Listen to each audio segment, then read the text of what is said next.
Hello guys, कैसे हो? फिर से कंप्यूटर विथ जेकी ब्रो चैनल में आपका स्वागत है। तो यार, आज मेमोरी हायरार्की के बारे में पढ़ेंगे। ये लेक्चर नंबर 10 चल रहा है। तो देखो, मेमोरी हायरार्की, सबसे पहले हम जानते हैं मेमोरी हायरार्की क्या है। यार, यह मेमोरी का पदानुक्रम या एक आर्किटेक्चर है। इसमें मेमोरी की साइज, स्टोरेज कैपेसिटी जिसको बोलते हैं, और कॉस्ट जो मूल्य है, लागत है, को बढ़ते या घटते क्रम में रखा जाता है या सीक्वेंशियल सीरीज में रखा जाता है। कि एक मेमोरी है, उसका साइज बड़ा है, उससे छोटा साइज, उससे छोटा साइज, इस प्रकार से रखा जाता है। उसको ही मेमोरी हायरार्की कहते हैं। तो देरी न करते हुए हम समझते हैं। तो दोस्तों देखो, मैंने यहाँ पर कुछ फिगर बनाया हुआ है। यहाँ पर लिखा है हमने बॉटम टू टॉप, ठीक है। यानी बॉटम यानी नीचे से ऊपर जाने में क्या क्या होगा, हमारा बॉटम टू टॉप जाने में क्या क्या होगा, अब देखते हैं। बॉटम टू टॉप, पहले रजिस्टर, यानी रजिस्टर सीपीयू का एक भाग है। CPU central processing unit, central processing unit CPU का एक भाग है जो कि फ्लिप फ्लॉप से मिलकर बना होता है। जहाँ फ्लिप फ्लॉप सिंगल बिट, यानी सिंगल बिट होल्ड करता है, सिंगल बिट डाटा होल्ड करता है। इसके बारे में हम आगे और जानेंगे। इसमें 4 लेवल हैं। देखिए, ये पहला लेवल हो गया, ये पहला लेवल हो गया, ये दूसरा लेवल, ये तीसरा, और ये टोटल मिलाकर ये चौथा लेवल हो गया। इसमें 4 लेवल होते हैं जिसको हमने अभी कैटेगराइज करेंगे। कैश मेमोरी और मेन मेमोरी, इसको मिलाकर टेम्परेरी मेमोरी कहा जाता है। टेम्परेरी मेमोरी मतलब कि जब कोई डाटा आता है, यानी जब हम किसी उस पर काम करते हैं, किसी एप्लीकेशन पर काम करते हैं, तो कुछ क्षण के लिए हमारा जो डाटा होता है वह रैम में आकर स्टोर हो जाता है। RAM, RAM, random access memory, its full form is random access memory. It is a volatile memory. मतलब कि यह एक वोलेटाइल मेमोरी है। जब तक हमारी उसमें बिजली रहेगी तब तक हमारा ये काम करेगा। बिजली चली जाएगी यानी शट डाउन हो जाएगा तो ये हमारा इसमें डाटा नीचे आ जाएगा, मतलब हमारे मेन मेमोरी में आ जाएगा डाटा। मेन मेमोरी यानी RAM, रैम में आ जाएगा। Its main memory is a 2 part, number 1 RAM and 2 second is ROM. ROM full form is a read only memory. तो एग्जाम्पल से काम करते हैं। जैसे आप इंस्टाग्राम चला रहे हो, ठीक है, इंस्टाग्राम, जैसे हम इंस्टाग्राम चला रहे हो, आपने अपनी प्रोफाइल में कोई फ़ोटो क्या करनी है, कोई फ़ोटो अपलोड करनी है या वीडियो अपलोड करना है। आपका इंस्टाग्राम भी हो सकता है, फेसबुक भी हो सकता है, व्हाट्सएप भी हो सकता है। ये एक क्या है, एप्लीकेशन है, ठीक है। तो आपने इंस्टाग्राम में फ़ोटो अपलोड करने के लिए आप इंस्टाग्राम में चले गए। जब जा रहे हो, एक प्लेटफॉर्म प्रदान करता है आपका रैम, एक रैम आपका एक प्लेटफॉर्म प्रदान करता है जिसके अंदर आप मतलब जा सकते हो और फ़ोटो वोटो देखकर उसको अपलोड कर सकते हो। जो प्लेटफॉर्म प्रदान करता है वही रैम करता है। जैसे अब सुनो, अचानक से आपका बिजली चली गई इसमें से, यानी आपके फ़ोन में से बैटरी निकल गई, सपोज़ दैट मानो, तो सब ये क्लियर हो जाएगा, आपका ये वाला डाटा क्लियर हो जाएगा। ये पहले रैम में था, क्लियर हो जाएगा। फिर जब स्विच ऑफ खोलोगे आप दोबारा से जाओगे फिर उसी में, यानी आप इसमें पहले काम कर रहे थे ना, फिर इसी में दोबारा से जाओगे, जो कि यहाँ से पहले डाटा नीचे उतर चुका है। यानी शट डाउन होने पर, शट डाउन यानी बिजली चले जाने पर, पावर ऑफ हो जाने पर। या दूसरा भी एग्जांपल देख सकते हो, या अपने जैसे गैलरी में कुछ फ़ोटो एडिट कर रहे हो, फ़ोटो एडिट का भाग जिस प्लेटफॉर्म पर होता है वो रैम होता है। जिस प्लेटफॉर्म, रैम यानी प्लेटफॉर्म प्रदान करता है। देखा ही होगा अपने फ़ोन की, मतलब कोई सैमसंग फ़ोन है, उसका उसकी स्टोरेज कुछ 4 GB है, मतलब इंटरनल स्टोरेज, ये रोम हो जाएगा इंटरनल स्टोरेज, और रैम जो हो जाएगा वो वाला रैम ही बता देता है, यानी 4 GB स्टोरेज है, यानी 4 GB आपका प्लेटफॉर्म प्रदान करेगा किसी भी उसमें, ठीक है, 4 GB। इसके बाद में हम क्लियरली पढ़ेंगे। अब हम सेकेंडरी मेमोरी में चलते हैं। सेकेंडरी मेमोरी, इसको ऑक्सिलरी मेमोरी भी कहते हैं। सेकेंडरी मेमोरी, इसमें डाटा, जैसे बिजली चली गई तो डाटा वहीं पर रहेगा, वहीं मतलब क्लियर नहीं होगा डाटा। कुल मिलाकर ये नॉन वोलेटाइल मेमोरी है सेकेंडरी मेमोरी। पर्पसली ये एग्ज़ाम की दृष्टि से बहुत ही महत्वपूर्ण है। फिर टाइसरी मेमोरी, इसके बारे में हम पढ़ेंगे। अब चलो देरी न करते हुए बॉटम टू कुछ बता देते हैं। बॉटम टू टॉप जाने में क्या होगा, एक तो कॉस्ट पर बीट क्या होगा, कॉस्ट पर बीट डिक्रीजिंग होगा। यहाँ पर इसकी ज़्यादा सबसे ज़्यादा कॉस्ट होगी tertiary memory and secondary memory. Secondary memory tertiary memory मतलब हार्ड डिस्क ड्राइव, इसके अंदर हार्ड डिस्क सीडी डीवीडी मतलब जो भी सेकेंडरी मेमोरी के अंदर आते हैं फ्लॉपी, उसकी कॉस्ट जो होगी सबसे हाई होगी। कॉस्ट मतलब मूल्य यार खरीदने में, simple. Main memory RAM and ROM, इसकी तुलना में इसकी कम होगी, यानी यहाँ से ऊपर जाने में डिक्रीजिंग हो रहा है, सबसे कम इसकी होगी।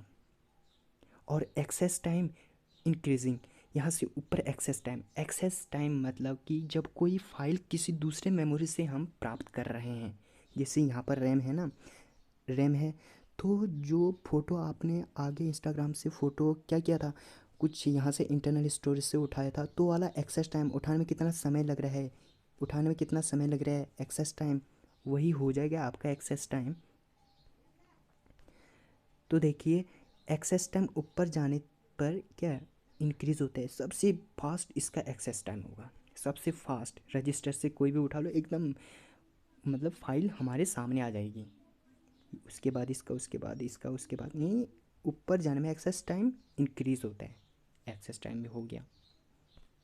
अब देखिए साइज, HDD आपने देखा होगा इसके अंदर बहुत बड़ी होती है, उसके बाद मेन मेमोरी आप फिर छोटी होगी, यहाँ से ऐसे होगी ना, मेन मेमोरी छोटे मतलब साइज़ डिक्रीजिंग होता जाएगा। सबसे छोटा साइज इसका हो जाएगा रजिस्टर, जो कि हम आंखों से नहीं देख सकते। सबसे बड़ा साइज इसका सेकेंडरी मेमोरी, और DVD CD आपने देखा ही होगा। बस अब ये कुछ हैं, अब हम पढ़ते हैं रजिस्टर मैन अब पढ़ते हैं रजिस्टर। जो मैं बता रहा था मैंने यहाँ पर लिखा हुआ है, बॉटम टू टॉप जाने में क्या क्या होगा देख सकते हैं।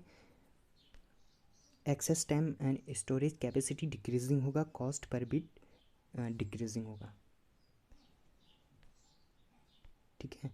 और रजिस्टर, अब हम रजिस्टर क्या है यार, तो देखो register is a memory unit, it holds data, it is also known as CPU register, ठीक है। रजिस्टर फ्लिप फ्लॉप, ये रजिस्टर होता है, ये दो बार लिख दिया है।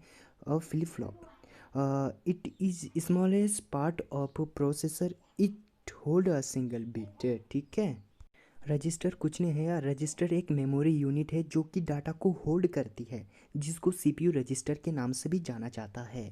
जो रजिस्टर होता है छोटे छोटे फ्लिप फ्लॉप से मिलकर बना हुआ होता है, जहाँ flip flop it is a smallest part of processor, यानी प्रोसेसर का सबसे छोटा पार्ट होता है, जो कि सिंगल बिट को क्या करता है, सिंगल बिट को होल्ड करता है। अब मैं पहले से बता दूं, इसकी कैपेसिटी सबसे छोटी होगी, यानी ये बिट में लेगा, क्योंकि इसके अंदर रजिस्टर है ना, सॉरी इसके अंदर फ्लिप फ्लॉप है, जो मतलब फ्लिप फ्लॉप से मिलकर हुआ बनता है ये रजिस्टर, ठीक है।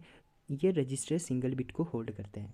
फिर ये कैश मेमोरी KB को होल्ड करता है, KB it means kilobyte, B represent to kilobyte.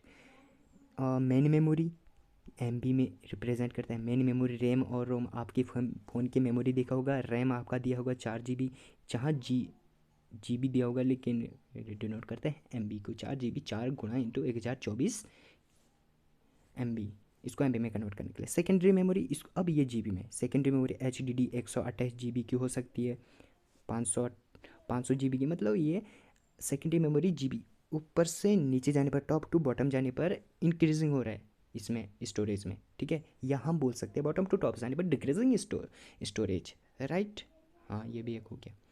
यहाँ पर रजिस्टर में KB, दोबारा से बोल दूँ, रजिस्टर में आपका आएगा बिट, कैश मेमोरी में आएगा आपका आएगा KB, मेन मेमोरी में आपका आएगा MB, सेकेंडरी मेमोरी और टाइसरी मेमोरी में आएगा आपका GB।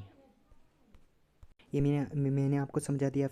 मेन ये है कि आप ये याद कर सकते हो, रजिस्टर एक मेन मेमोरी का रजिस्टर एक मेमोरी यूनिट है जो कि फ्लिप फ्लॉप से मिलकर बना हुआ होता है। रजिस्टर को ही CPU रजिस्टर भी कहते हैं, बस CPU का एक भाग है, CPU रजिस्टर भी कहते हैं, बस। अब हम कैश मेमोरी के बारे में पढ़ेंगे। आप यहाँ पर देख सकते हो कैश मेमोरी, ठीक है। Cache memory it is fast acting buffer memory between register and main memory. देखिए बफर क्या है, जब कोई आप कुछ गाना चलाते हो ना, कुछ लिखा हुआ आता है आपके गाने में बफर, BUFFER, ठीक है। बफर, तो बफर का मीन्स यहाँ पर इसको रिप्रेजेंट करता है कि जो रैम है, रैम एक प्रकार से प्लेटफॉर्म प्रदान करता है, कुछ समय के लिए आप इस पर काम कर सकते हैं। यानी जब कोई हम गाना चलाते हैं तो गाना कुछ क्षण के लिए इसमें आ जाता है, इसमें आता है, रैम में कुछ गाना आता है काम करने के लिए, और जैसे ही हम पावर ऑफ कर देंगे वो गाना हट जाएगा आपका। जो आता है, जब आता है उसी को ही बफर बोलते हैं। गाना, गाना भी नहीं हो सकता, मतलब कुछ फाइल आ रही है, बफर को बोलते हैं जिसको, ठीक है। It is fast acting buffer memory access time, मतलब यह रजिस्टर और उसके बीच में थे, जो मैंने आपको बता दिया था। यहाँ पर देखो,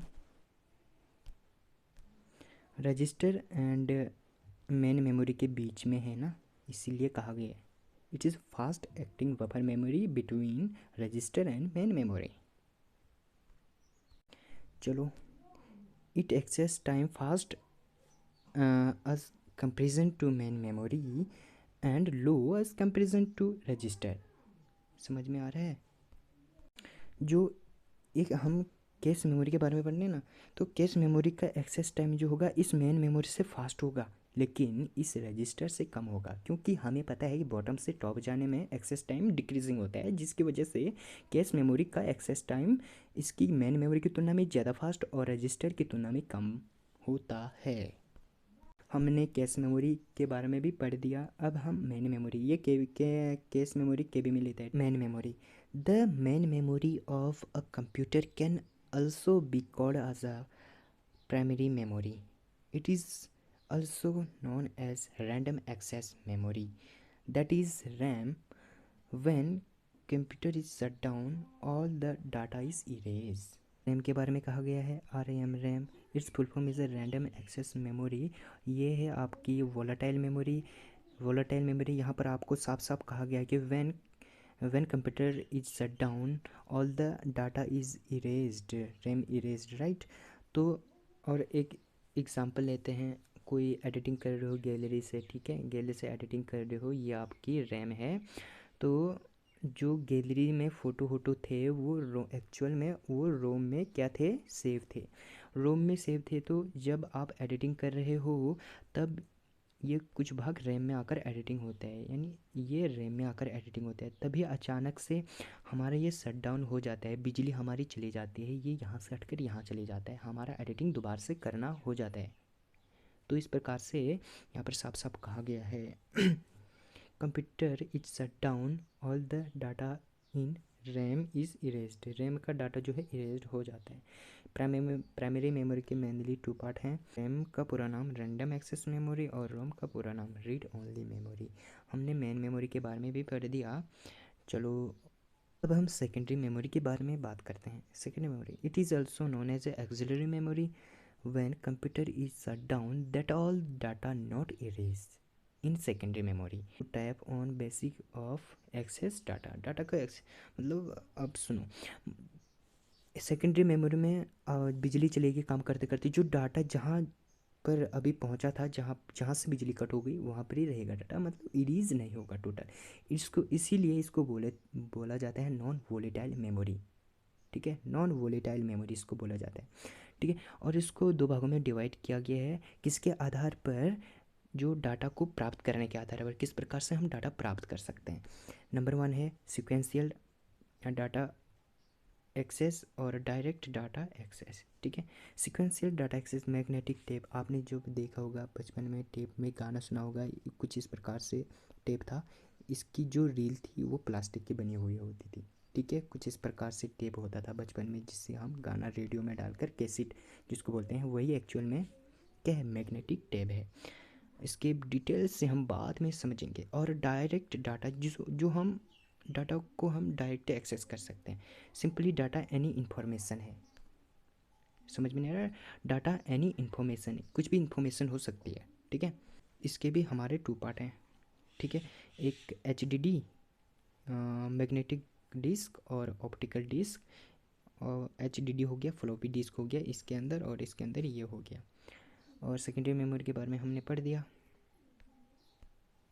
आप देख सकते हैं कि मेमोरी पदानुक्रम हम क्यों पढ़ रहे हैं, आप यहाँ पर देख सकते हो, कंप्यूटर में मेमोरी सिस्टम को समझने आसान है और सिखाती है। डाटा को कंप्यूटर सिस्टम में अच्छे से और तेज़ी से ट्रांसफ़र किया जा सकता है, मतलब इसके बारे में ये दिया है। यहाँ पर सेकेंडरी मेमोरी और ट्रांजिस्टर मेमोरी एक ही है, जिसको हम बोला जाता है, हम बोलते हैं परमानेंट मेमोरी। आई होप ये वाला समझ में आ गया होगा। और मैं कैसा पढ़ा रहा हूँ, मैं थोड़ा बिगनर हूँ, तो पता नहीं आपको समझ में आ रहा है नहीं है, तो आप कमेंट में बता दीजिए। इसको मैं बेटर तरीके से दोबारा कोशिश करके और दोबारा से समझाऊँगा। तो मैं चलता हूँ, ओके बाय।